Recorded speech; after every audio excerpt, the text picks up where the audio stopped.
Hey everyone, this is Brett Favre, Green Bay Packers Super Bowl champion, and you're watching Packers Total Access Live, your daily source for Packers content.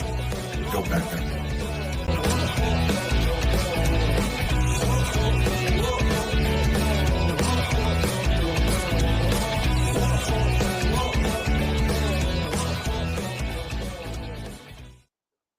What's up, guys? Welcome into Packers Total Access. My name is Clayton. You can check us out on packernet.com. Find me on Twitter at Packers_access. Joined alongside Jacob in Wisconsin here to talk some Packers, talk some combine, talk some latest trade rumors.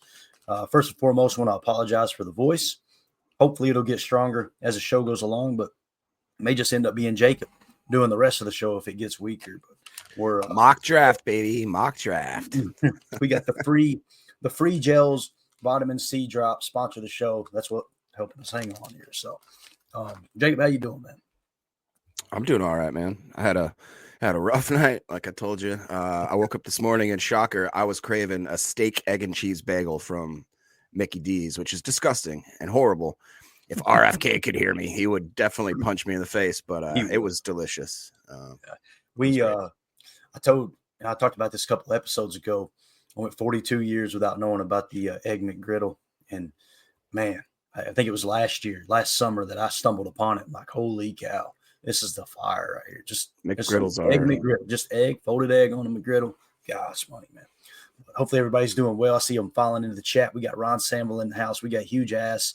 We got United Bates. We got, let's see here, Richard King. Good to see you, buddy. Milltown Corey in the house. Daryl in here I believe from Canada, if I remember correctly. Prince in the chat as well. Hugh, Mr. Jass. I'm not cussing, guys. Those of you on the pod. His name is Hugh, and his last name is Jass. And I'm gonna take his word for it. I think that's his name. He said Clayton's watching Saturday morning cartoons. Jacob, you remember the good old days, right? With the Saturday morning.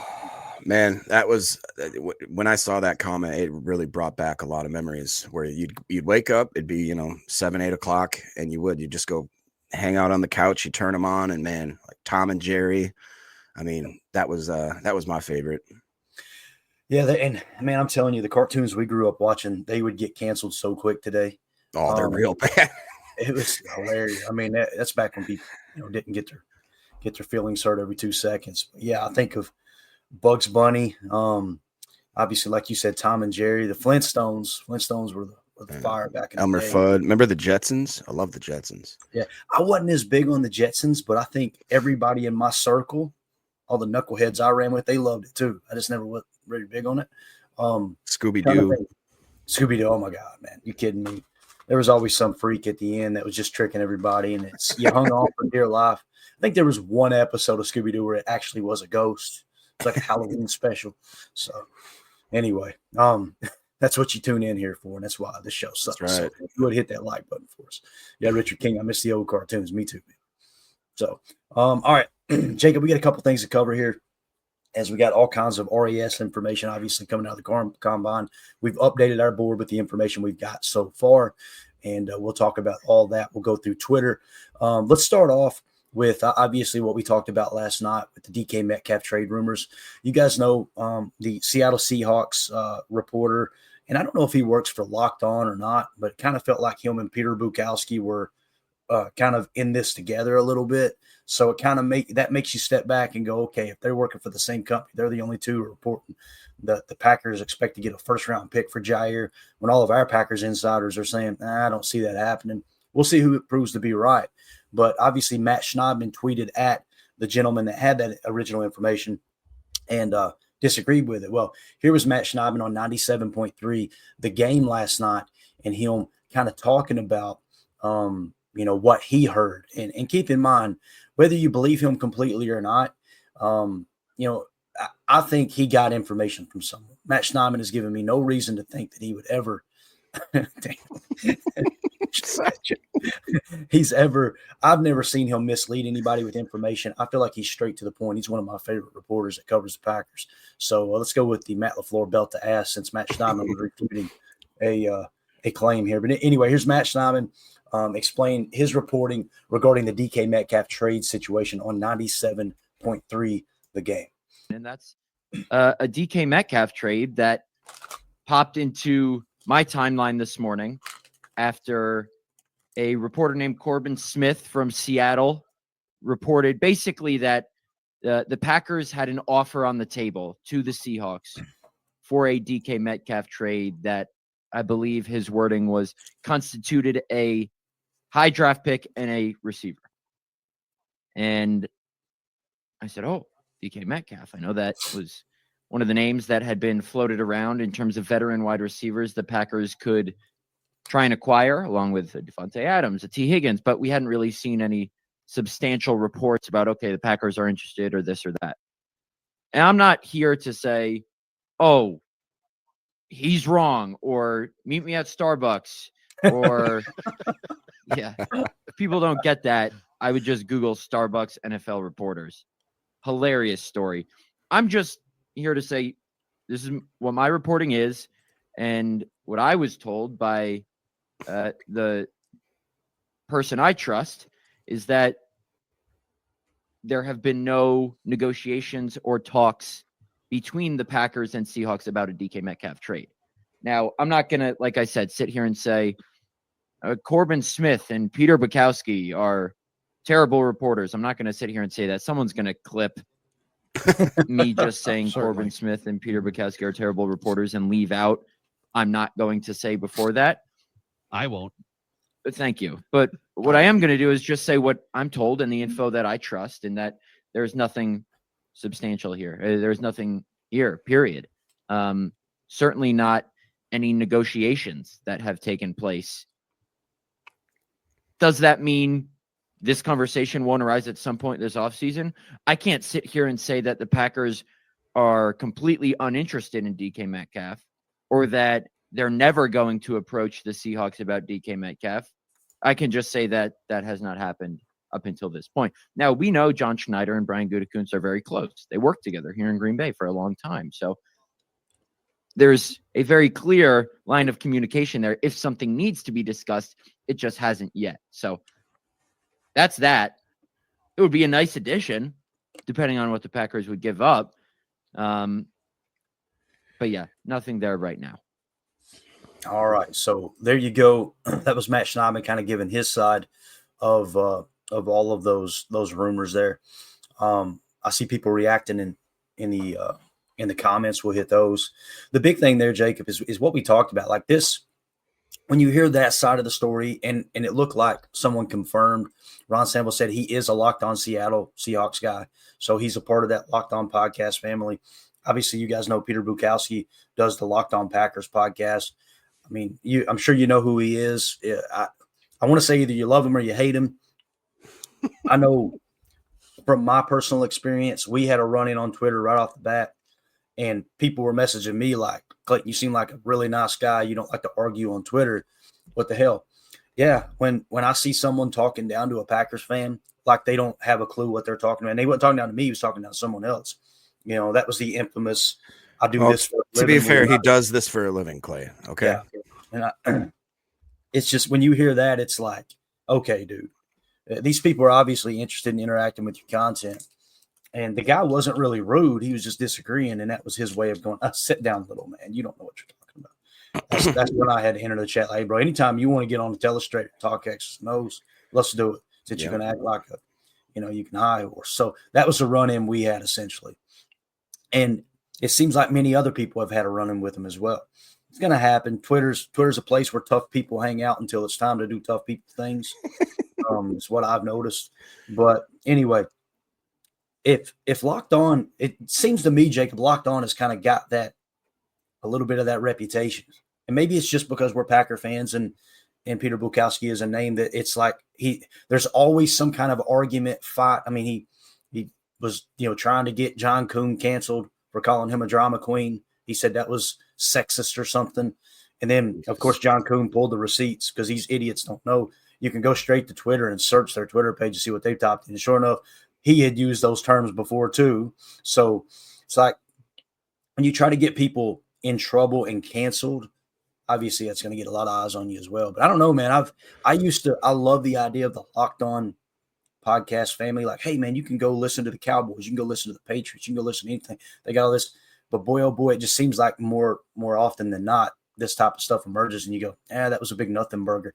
Like Matt Schneidman said, though, this could happen, right?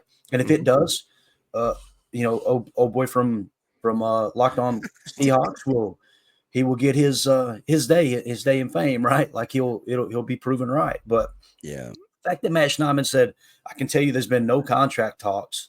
That's the big thing with this trade, guys. It's not that anyone wouldn't want DK Metcalf on the Packers roster. I think we all agree they would be a better team with him.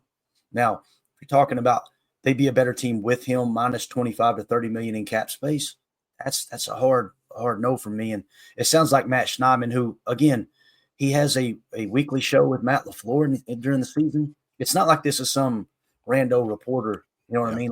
It's not like this guy is me saying, hey, guys, I heard. Like, I'm not plugged in at all. 1265. Matt Schneidman is. I don't know, Jacob, it seems like, at least on the surface, it's a big nothing burger, man. Yeah, I mean, and whatever. I'm not going to throw shade on anybody. Everybody has their little niche, what they do. I'll just say the Locked On. I started listening to Locked On years and years ago. It's coincidentally what led me to find Ryan, which led me to find you.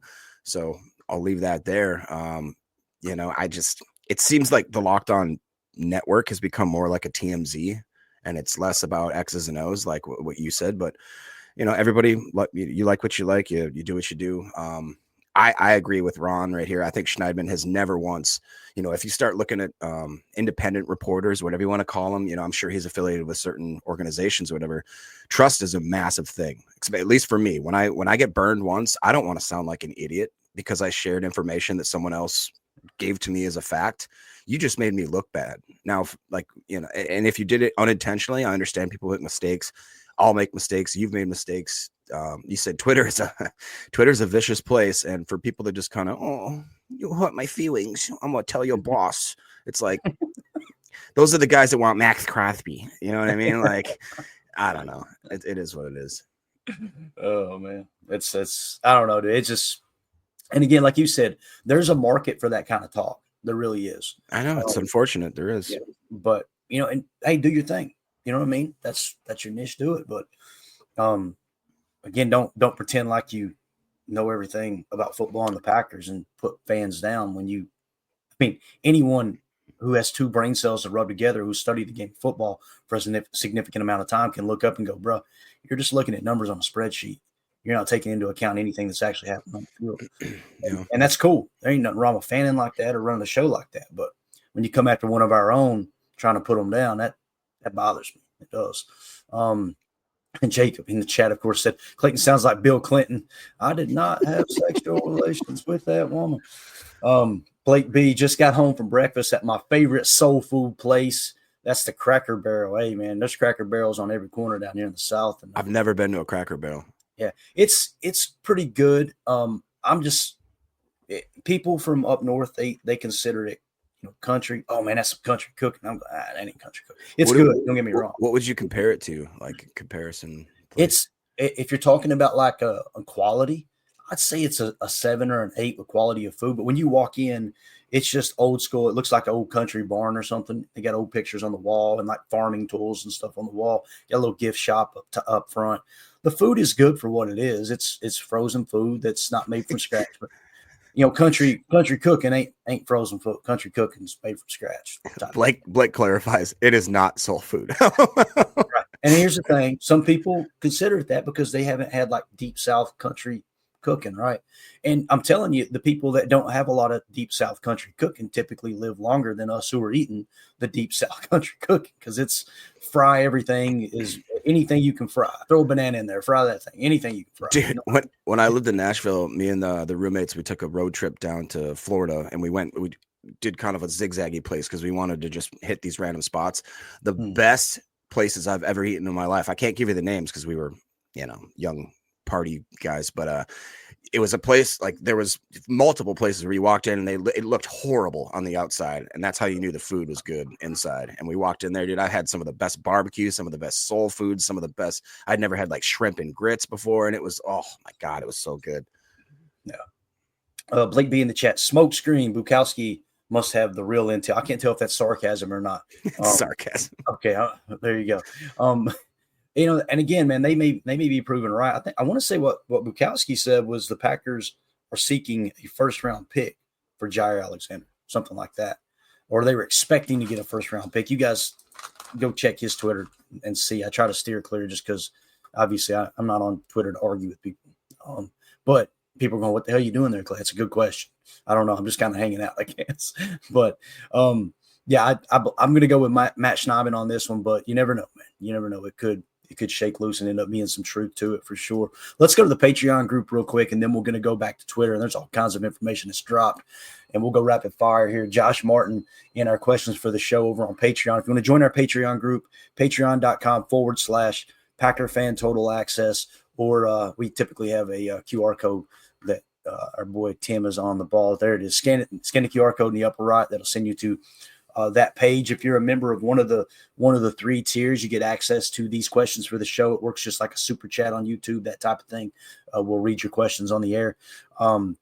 Also, we're doing a giveaway tonight. Okay. Anybody hearing my voice? Tonight, we're going to be giving away an autographed Lucas Van Ness jersey. So anyone who is a member on Patreon, okay, member of one of those 3 tiers, we're going to put your name on the Larry McCarron Pinky Wheel of Fame, and we're going to spin that sucker, and whoever it lands on, we're going to give away an autographed Lucas Van Ness jersey, just like this one right here from pristineauctions.com. Got the certificate of authenticity, or the sticker. I think they've switched to the sticker now that you can scan, and it shows everything. So, and as Prince says, it is rigged. So, enter at your own, I guess you could say. But it's a way for us to give back to those who are supporting the channel. So Josh Martin in here says, do you think the Bengals would go for this trade? A 25 6-rounder, Jair, and our first for their first. So essentially what he's saying here, Jacob, is we move up 6 spots to the 17th spot in the draft. I didn't think about this as a possibility. That's an interesting scenario there. Right. I don't know where it would fall on, like the, what do you call it? Like the Jimmy Johnson scale of what's worth what, but that's an interesting theory I had not thought of at all. Now, think about what we just said, too. I think it was Peter Bukowski that was reporting the Packers are seeking a first-round pick. This would line up, right? If it's technically a first-round pick, right, you would flip your first and give a 6th, and like you said, climb up to the 17th spot. And I'm trying to think here. If we look at our board, I'm not going to put it on the screen. I'm just going to kind of read it off to you guys real quick. If we wanted to get up to 17, what kind of player could we get as opposed to if we stayed in the 23rd spot? If we got up to 17, you put yourself in the ballpark of people like Kenneth Grant, Jahdae Barron, Mike Green, Siobhan Ravel, Mikael Williams, who I'm pretty sure he had a pretty decent combine, or maybe he didn't. Josh Simmons, offensive tackle for Ohio State. All of those are above the 23 spot, or if Jahad Campbell, like who's sitting in the 23 spot for us, if for some reason the Packers get word that he might be a top 15 pick, top 17 pick, he's still on the board at that spot. Pull the trigger, trade up, get rid of Ja, and move that way. I'm with you, Jacob. I think that's a fascinating question because, that's another way that you could trade Ja and increase your draft status there. Now, would I do that trade? If Ja would want to play for the team under a restructured contract that would pay him if he's on the field and not pay him as much if he's off the field, which that's kind of where it's sitting right now with the fact that the majority of the guaranteed money is gone. I don't know, man. I would still, if you tell me, Clayton, you can have Jair back, the old Jair, and he's healthy, or would you take this trade? I'm going with the old Jair. I think we've all kind of come to that point, like at some point we just have to accept the fact that it's a decent chance Ja's not going to play many snaps. You continue to burn yourself. You know what I mean, Jake? Yeah, and it's been a tough situation because, like you said, man, Jair, he was one of the only guys that when we first drafted him, I was like, this dude's going to be a star. I really believed it from the beginning. It was just the swagger, the seatbelt, buckle up, the whole 9 yards. We got drops for days about how when he is on, but it's just, I haven't seen that guy for like 2.5, maybe 3 years of any consistency. And it stinks because it seems like that is a common thread, that when the Packer players that we love get paid, they seem to just go into coast mode. And I don't know how we remedy that. I don't know if there's a different, you guys know I've always been more of an incentive-based production type of contract. I don't know why more of them aren't like that, where it's like, really, I'm talking so many metrics where it's like, if the guy has a great year, then we pay the dude out the butt. But if he doesn't have a great year, then we don't overpay for good, like we've talked about. So I'd love that. I know that Deadfish is talking about a draft he had on Draft Buzz. You got to be careful on Draft Buzz. That place will let you have some mighty fine mock drafts that are not realistic. Guys are falling. Like, look, he's got Genty. This is Draft Buzz. Yeah, they're great for info, but you do a mock draft and just throw it in the garbage. It's like, damn, I should be a general manager. Yeah. Deadfish says I might have cheated on this mock. There you go. I did via Draft Buzz, but I don't know how. So pick 23, he got Travis Hunter. Obviously, that would not happen. I guess he traded down because the next pick he's showing is round 3. Walter Nolan. I do not see Walter Nolan falling to the 3rd round. Nope. Ty Warren in the 3rd round. That ain't happening. Ain't no way, no how. Right. Jahdae Barron in the 4th. Jalen Walker in the 5th. Ashton Gianti in the 5th. Wyatt Malum in the 6th. Trey Harris in the 6th. Darius Alexander in the 7th. Yeah. And Jihad Campbell in the 7th. Yeah. Deadfish, I wanted to show this message out of respect to you, and we appreciate your support. But yeah, man, that's somebody where Draft Buzz been hitting the pipe. I believe I could be wrong. That did not seem like a very realistic draft for sure.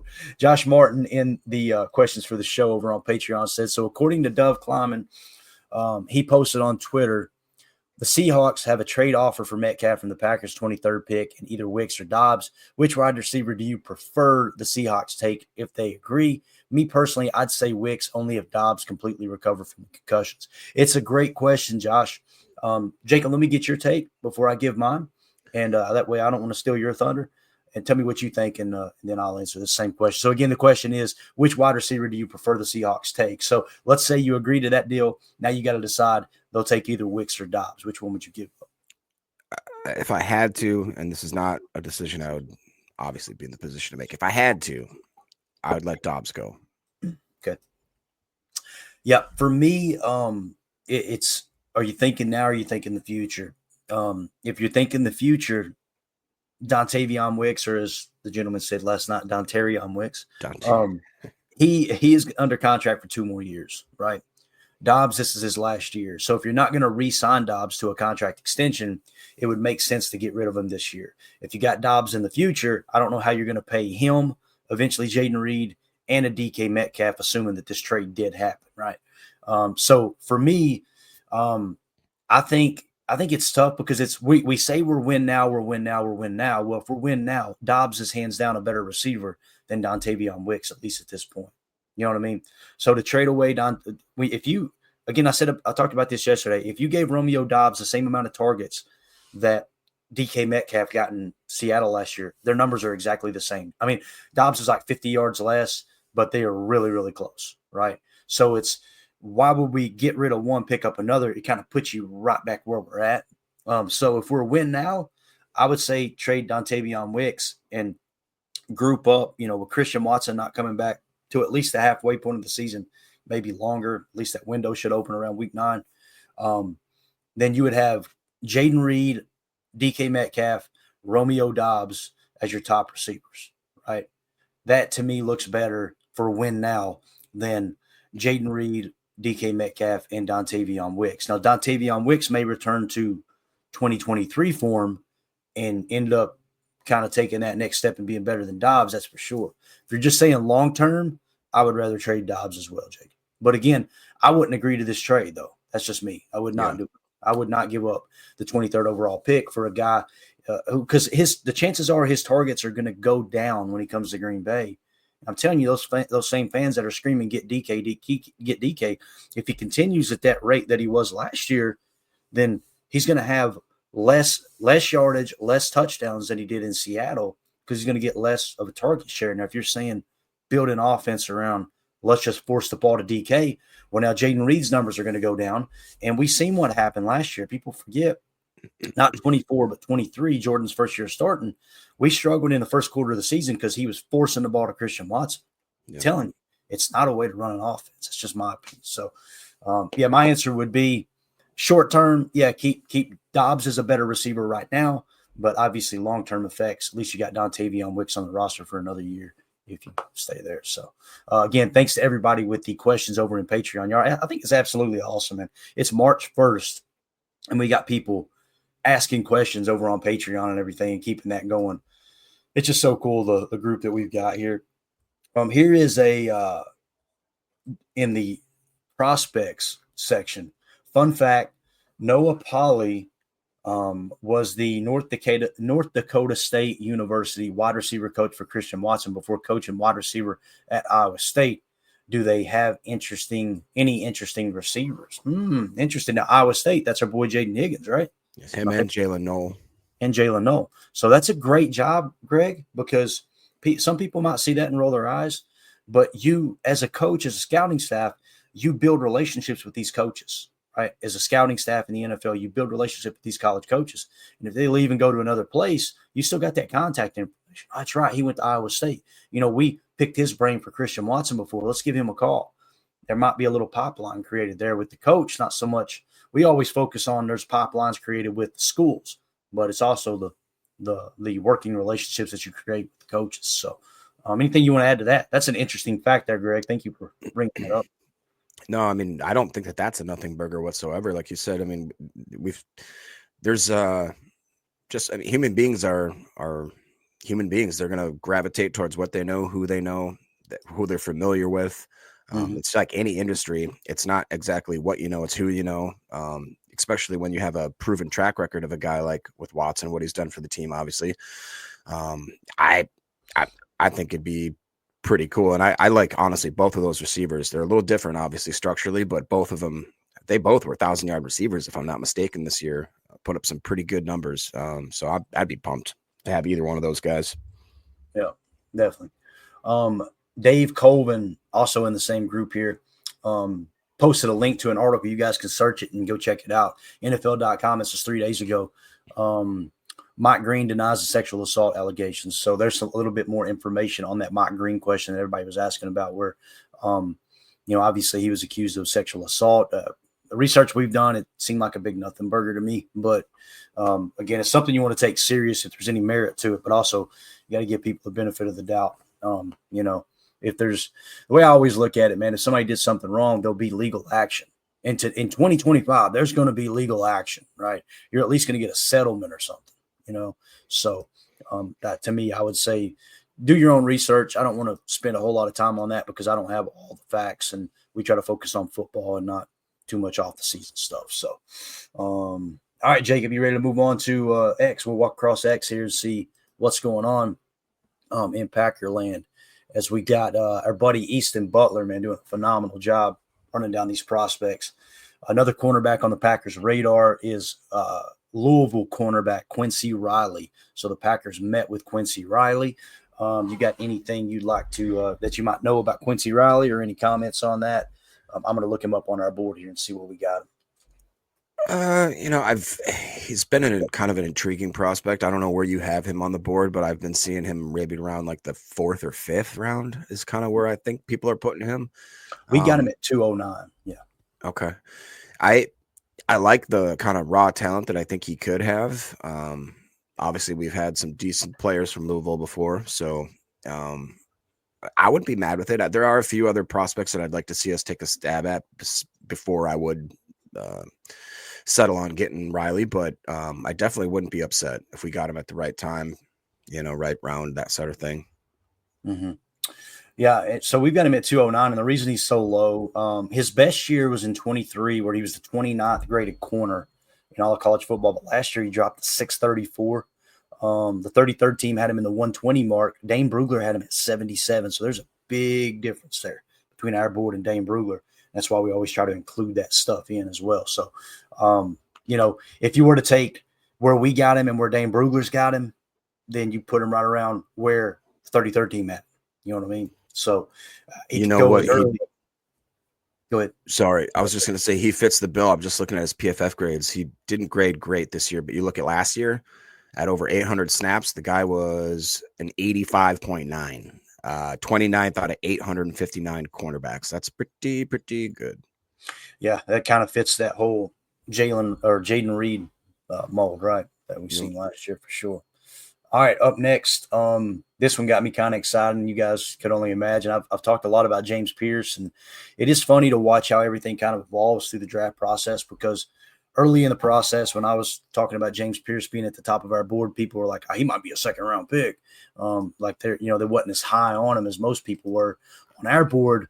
James Pierce, and he just crushed the combine. Obviously, he climbed up a little bit more. He's now in the number 8 spot as he got the just about the maximum bonus. He scored in the 9, so he got a 5-point bonus on our board from the combine. He ran a sub 4.540, Jacob, if I remember correctly, 4.47. Yeah, and everything else checked out as well. Well, just so happens the Packers met with him at the combine. So now, will he drop to 23 after this combine performance? Have a hard time believing it, but this might be another one of those players we were just talking about. The Packers traded up to 16 or 17 spot, right? And you throw Jair in a trade to get up there. Maybe he falls into that sweet spot where you could trade up and grab somebody like that. But as it sits right now, I've got him in in tier 1, we've got 4 players. There's no players in tier 2. And in tier 3, we go in increments of 5. In tier 3, there are 5 players. He's one of those players in tier 3. So he is a top 10 prospect on our board. That makes sense. So how would you feel about James Pierce if he fell to the Packers, man? That dude, I think you're getting a freak off the edge there. And who knows, maybe you could kick LV in and Gary inside in this 4-3 a little bit more and get everybody on the field in those NASCAR packages. Yeah, I'd be very excited about it. The guy's 6'5", maybe a little undersized with the weight, but I think we could put that on real easy. Just had him hit the Culvers here a few times. And talk about production. I mean, look at his score. It was like an 87 this year and I think a 90 or something last year, just back-to-back years of being absolutely elite against really good competition. I would really much enjoy it. I will make a shout out too. I'm just looking at the list. James Pierce Jr., like we just said, had the 4.47. Just about 5-6 spots down is our guy Landon Jackson, that absolute monster beast. He had a 4.68 when the guy is supposedly listed at like 6'7", almost 300 pounds, running a 4.68. There are some freaks on this defensive line draft this year, so I'm pretty excited about that. Yeah, and I'm trying to think here. Somebody asked about Shamar Stewart, didn't they? Shamar Stewart was a 4.59. He was the 4th overall edge rusher, or I'm sorry, edge defender with that 40 time. Who was it that? Oh, here we go. Yeah, Prince. Did Pierce run faster than Stewart? He did. He did run faster than Stewart. James Pierce Jr. is the fastest edge defender at the combine in terms of 40 time. They don't have a top speed for him, which is interesting. But James Pierce Jr. ran a 4.47. Colin Oliver out of Oklahoma State ran a 4.56. Fadil Diggs ran a 4.57. And then Shamar Stewart ran that 4.59 that Jacob was talking about. Then you got Jai Joyner 4.6, Tyler Barron 4.6, Jordan Birch 4.6, Landon Jackson 4.6, and on and on. So, yeah, as of right now, it looks like if these become official times, I'm interested to see if he cracked 22 miles an hour, he being James Pierce Jr., because Jai Joyner, even though he ran a 4.640, he actually cracked 22.5 miles an hour. So It's wild to think about because he is – how big is he? 6'4", 262 pounds, Jai Joyner is. That's a big man. So, big guy. There you go. So, yeah, hopefully that answered your question there, Prince. Yeah, Blake B, Shamar Stewart, similar profile to Rashawn Gary. That's interesting. All right, moving along. Let's pause this real quick, and we're going to get a quick little grab. Bang, let's throw Rashawn up to cover this one up. So this was coverage last night on One Bills Live, and I believe it was Greg Cosell, is talking about Metcalf Williams. You guys know another edge defender that people are very interested in this year's draft. This is just, like I said, Greg Cosell from NFL Films talking about breaking down the tape on pass rusher Metcalf Williams out of Georgia. Here we go. He's the most intriguing of all the edge players. I thought he actually improved in terms of how he went about rushing the quarterback this year as opposed to last year, because I watched his tape last summer as well. He is a man. If you see him in person, I actually got to see him in person when he won the Maxwell Club Award when he was a high school senior going to Georgia. And if you just saw him in a suit, you would have thought he was 30 years old. He looks like a man. Okay. Yeah, he's one of those guys. You know exactly what I'm talking about. Yeah. Some of these guys look like, suburban kids. Yeah. Not him. Right. Right. And I think there's a ton in his body. And I don't know the kids. I talked to him for 5 minutes, 4 years ago at the Maxwell. So I can't sit here and say I know him. But assuming good things, I think he's the most intriguing. And I hate to use words. We all use it when we're scouting players, upside potential, things like that. But I think that there's so much in his body with his athleticism, his movement. He's powerful. One thing I've learned, Brownie, is, and I've learned this from going to the O-line Masterminds event in Frisco, Texas for 2 years in a row, talking to offensive tackles in the NFL. All they talk about is if you can't win with power, then it's really hard to be a good pass rusher. Because I had a great conversation with Andrew Whitworth, who obviously knows a little more about playing left tackle than I do. And he said, eventually you got to get through me. So all these guys that have moves and dance and all these, eventually they got to get through me because the quarterback's behind me. It's still push and shove. They got to get behind me. So if you can't play with power, these guys don't fear any of that as much. And he has prototype size. I mean, he's 6'5". He's 260. I bet his arm length is good. He's got 10-inch hands and 34.5-inch arms. Yeah. So, I mean, prototype every box, height, weight, reach. He will, unless there's a trade, I'm being honest, he won't be there at 30. Oh, no. All right, so you heard Greg Cosell say he would not be there at 30, talking about Metcalf Williams. Obviously a solid prospect, and we've got Metcalf Williams in the 20 spot, so it lines up absolutely perfect with Greg Cosell said. I'm tempted to go ahead and throw the Greg Cosell bonus on him because obviously he's very high on him. Yep. That'll raise him up the boards a little bit more. But Daniel Jeremiah has him in the 16 spot. 33rd team had him at 15, and Dane Brugler had him at 16. So everybody's right there in the same wheelhouse on Metcalf Williams. What do you got, Jake? In addition to all that, we talked about 6'5", 265, great speed. Guess how old he is? No. 20.6 years of age. Oh, Goody DiCaprio. And he's trending number one by 16% over the next team. 11% is the Packers are trending to get him. So that's according to PFF. We never know how the board, PFF has him ranked 22nd overall, absolutely right in our wheelhouse. I think that guy and maybe a Donovan Izzuruko or Landon Jackson are going to be some of those guys that maybe people may be a little bit surprised that we maybe snag, if not move up for. I don't know, man. It's just, there's a lot of intriguing D linemen. Yeah, they're really interior and edge. It's loaded. Yeah. And Metcalf Williams, like I said, in the 20 spot for us, there is one. See, above him, let's just go backwards, okay? Above him is Mike Green out of Marshall. And then above him is Shamar Stewart out of Texas A&M. Above him is James Pierce Jr. And then above him is Abdul Carter. So Metcalf Williams, the Packers took him. I would have no qualms with that at the 23 pick. If he falls that far, that would be totally fine with me. So, all right, let's move on to DB as we got the 40-yard dash times in. And here are the guys that crushed the 40-yard dash. And we know one thing I've heard Greg Cosell and other people that I have a lot of respect for talk about the 40-yard dash. Some people don't think it's a big deal. When it comes to corners, you got to be able to match speed. You got to. You've got to be able to match speed with receivers who have speed. So that's why sometimes the speed at the cornerback position, scouts or teams, GMs, seem more important than even speed at the wide receiver position because you got to be able to match their fastest receiver. Maxwell Harrison leads the way here out of Kentucky, a 4.28. Jacob, this surprised the hell out of me, even being a Kentucky fan. You guys know I'm down on Maxwell Harrison more than most people this year, but going into the combine, you talk about improving his stock tremendously. Maxwell Harrison is definitely on the rise, and if we pull him up on our board, he is now officially in the 82 spot after that bonus that he got. So I'm still lower than him than most.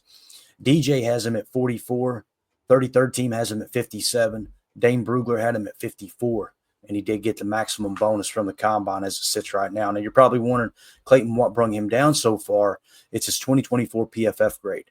We still took into account the fact in 2023 he finished 62nd best corner.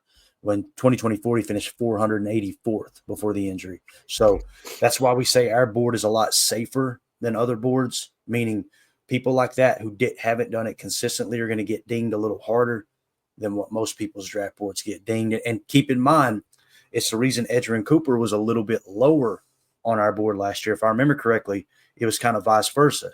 His last year in college, stud. The year before, it was like, he's good, but so it's which guy are you going to get? If you get a guy ascending like that, it seems to be a little more valuable, happening recently. But Maxwell Harrison improving his stock here, Jacob. Then obviously, I'm sure you can read these, all the other corners. Anything else stick out there? Anything you want to add to the cornerback top from the 40-yard dash? Yeah, Darian Porter is starting to become more and more intriguing to me. He had his best year this last year in 2024. Not great, but a 79.4, and he's improved every year that he'd been there. He is 24, but the guy that PFF has him listed at 6'4", 200. Jeez, Pete. I don't know if that's accurate. Let me check and see what on NFL Network. Yeah. While you do that, I've got Darian Porter in the 72 spot. We didn't have a grade for him in 22 or 23. Obviously, he played at Iowa State. He was the 80th highest grade corner in 24. PFF Big Board had him at 41. The consensus Big Board had him at 91. Daniel Jeremiah did not have him in his top 50. However, the 33rd team did, but Dane Brugler had him in the 99 spot, and he got the maximum. He scored a 10 on his RAS, so he actually got a 6-point bonus. Something new that Emilio talked me into adding to the board this year. It's not like that's a huge bonus, that extra point, but it's to identify, wow, this dude did everything he could athletically to improve his stock. So, yeah, PFF has him at 6'4". NFL Network has him at 6'3", 200. I mean, either way, that's a big corner for him to be running a 4.3. Pretty impressive. I would like him to, depending on, I wouldn't want him to take him in like the first or second, but if he slipped into that third round, I'd be totally cool with that. Yeah, definitely. And then also on this list, the number 3 spot coming in at 4.33 is Caleb Ransall out of Tulane. Number 4 is Jacob Parrish, 4.35 out of Kansas State. Number 5 is Zah Frazier out of Texas, San Antonio with a 4.36. Number 6, you got Marquise Siegel out of Kansas State, 4.37. Nick Emenware, safety out of South Carolina. These are DBs, guys. There may be some safeties mixed in there. I apologize for that. 4.38 out of South Carolina for him. Jahdae Barron is tied for 8th out of Texas with a 4.39. That's going to help him a lot. Right with him is Robert Longerbeam out of Rutgers, 4.39.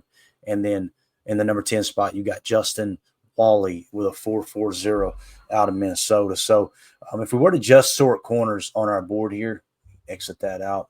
And I want to see exactly, if we sort it by corners, I want to see who's the highest graded corner now and who's got the bonuses. So Travis Hunter's still up there. He was not at the combine. Will Johnson is second. He was not at the combine. Jahdae Barron is our third best corner, and he got the maximum increase there, or bonus, I should say, with the RAS in the 9s. Siobhan Ravel was not at the combine, obviously nursing the injury. Then Trey Amos also scored a 9+ RAS, giving him a 5-point bonus on ours. So Benjamin Morrison is one that's been linked to the Packers here lately. He is not at the combine.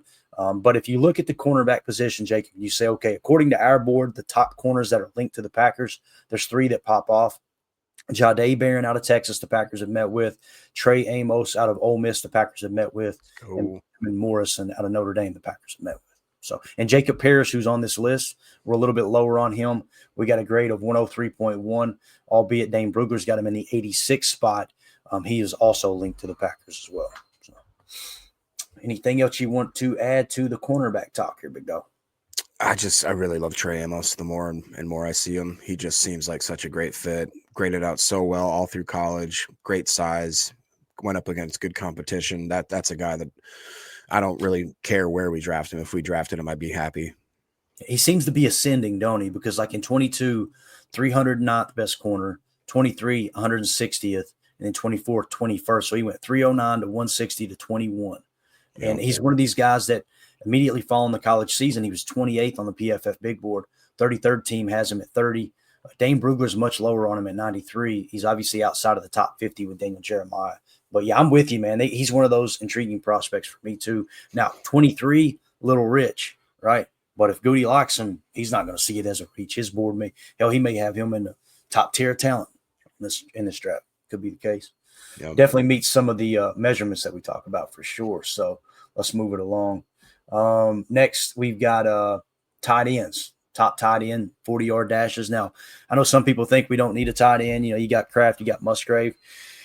I was big on Ben Sims. I know you were when they signed him. For whatever reason, them benching him in the playoffs and starting Fitzpatrick over him kind That's of raised my weird. eyebrows. Yeah, it was like, what the heck happened there? But with that being said, and Luke Musgrave not staying healthy, and then, of course, Luke Musgrave also being one of these players that, in my opinion, he's underperformed when he's been on the field, I think you're in the market for a tight end. You know, the Packers met with who was the tight end they met with? One of the top ones just the other day. It wasn't Ty Warren. It was the other guy, Colston Loveland, right? Yeah. They met with. So it's obvious the Packers are taking time to meet with some of these tight ends. Here are your fastest tight ends in the combine. Terrence Ferguson, 4.63. Joshua Simon, 4.65. CJ Dupree, 4.69. Gavin Bartholomew, 4.7. Thomas Fadone, the second, 4.7. Harold Fannin Jr., 4.71. Jalen Conyers, 4.74. Mitchell Evans out of Notre Dame, 4.74. Jake Brenningstool, 4.75. And Malik Matava, how would you say that? Matavayo maybe? 4.81 for him. So you don't see any 4.5s, which makes you think, it's a slow class. But listen, 4.6 is cooking for a big tight end. It really is. So in terms of where these guys are on our board, Ferguson we've got as the 1, 2, 3, 4, 5, 6, 7, 8th best tight end, even though he was the fastest tight end. And then Joshua Simon, we have, I think, even lower. Yeah, Josh Simon is way down there, man. He's like in the 300s for us. So he's definitely improved his draft stock, I'm sure. Harold Fannin Jr., Jacob, we've talked about him quite a bit. You know, obviously PFF, he crushed it. He is still our 4th best tight end in this draft, as he was, according to PFF, the top graded tight end in college football 2 years in a row, right? Yeah. I mean, it's tough to argue with that. When I look at the PFF big board and how these tight ends have ranked, even like their grades, other than a good grade from Warren this last year and Colson Loveland, and then you add in Fannin Jr., they're not very impressive grades. They're all 50s and 60s, like almost until you get to a guy maybe like Jalen Conyers, who graded out fairly well. It's almost kind of weird. Aronde Gadsden II out of Syracuse, he grades well, but a lot of these guys are honestly grading kind of bad. So it's an interesting class for sure. I'm sure that, PFF, we always talk, is not the end all be all. Once these guys actually hit the NFL, I'm sure that certain players are going to rise and certain players are going to fall. But as far as just the metrics go, it's an interesting class for sure. I don't know how to feel about it. Yeah. And I know there's some people that think you probably don't need another tight end. I try to look for like commonality in a sense of like, okay, the Packers, they're looking at tight ends. They've met with 2 already, right? They've met with Colston Loveland out of Michigan and Harold Fannin Jr. out of Bowling Green. That should tell you, okay, they're thinking there's still a little bit of a need there. They wouldn't be wasting that time meeting with these players, right? What do you think about what Prince says, saying including futures, we already have 7 tight ends? That seems heavy for this time of year, but what does futures mean? That means right. Tight ends that nobody else wants, right? So you're taking a swing on those guys, and you may hit on one, right, Prince? That's kind of to me, I see people would see that and go, well, we don't need a tight end. We got a bunch. When I see a bunch of futures like that, to me, that looks just like it's the same information we're getting here, that they're meeting with tight ends. They're trying to figure something out, So if the right guy falls to them, I could see them taking them. It's not at the top of my priority list. Don't take me the wrong way.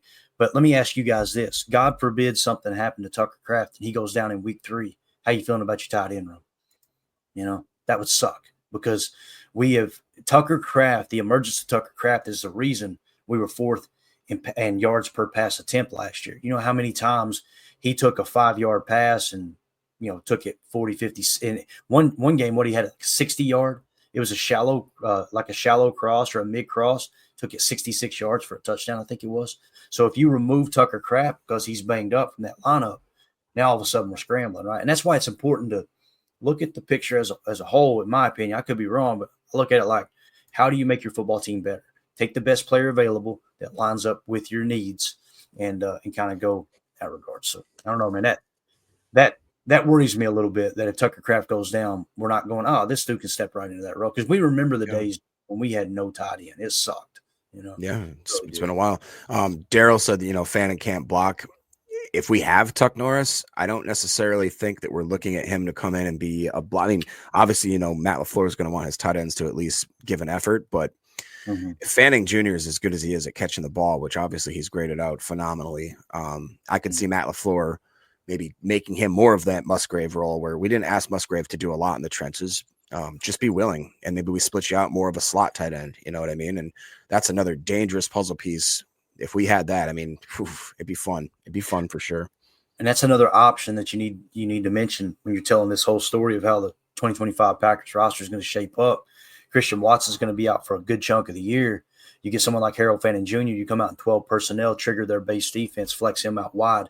You go from crap, this tight end is going to be, we're at a disadvantage to we've got a mismatch now, and they got to choose. Are we bringing a safety over to cover him, or are we going to walk a backer out on him? Either way, it's going to tilt the chessboard in favor of the Packers if Harold Fannin Jr. ends up being a great tight end, and if the Packers were to draft somebody like that. So I think you're spot on there, Jacob.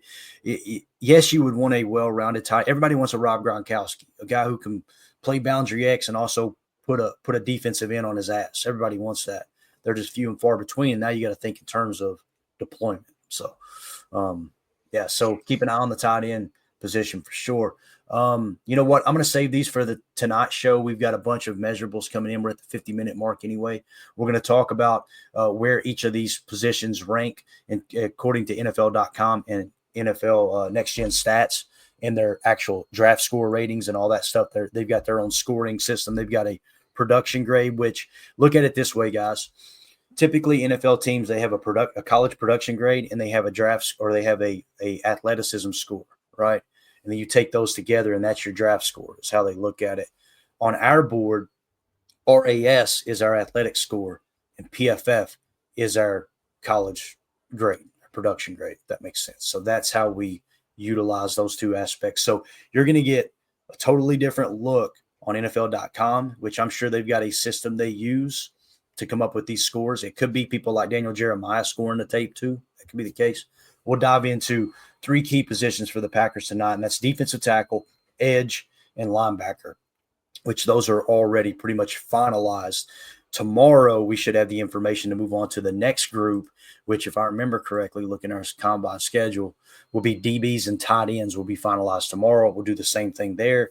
Then running backs, quarterbacks, and wide receivers. And then the final positions will be obviously offensive lines. So in terms of the combine for the rest of the day, today it's obviously Saturday, March 1st. You're going to have DBs and tight ends finish up their workouts today with bench press. They'll do broadcast interviews, and then they'll depart Indianapolis. And then, of course, tomorrow you'll have the finality of the running backs, quarterbacks, and wide receivers with their bench press and their departure. Although on-field workouts today, we get to see the running backs, quarterbacks, and wideouts today, Jacob. So some of those that carry a whole lot of value, when it comes to the draft, especially quarterback. You might get to see some of those guys on the field. So anything else you got to add here before we wrap up, man? Just an interesting fact that Prince brought up. He goes, I didn't realize how big Fitzpatrick was. He's 6'7", 262. That's a big old boy there. Yep. Yeah. So, Prince, like you said, man, they got a bunch of bodies in house. They're going to get a good look at them this offseason too, right? When they do their offseason program, they may fall in love with 1 or 2 of those guys and say, hey, we're good. And that is an ideal situation, Jacob. Like, you're talking about extremely low cap hit and a guy that you're going to have rights to for like 2 or 3 years. Mm-hmm. That would be absolutely awesome if it worked out that way. So, all right, that's it, guys. We'll be back tonight, 7 p.m. Central for PTA Live. Everybody have a great day.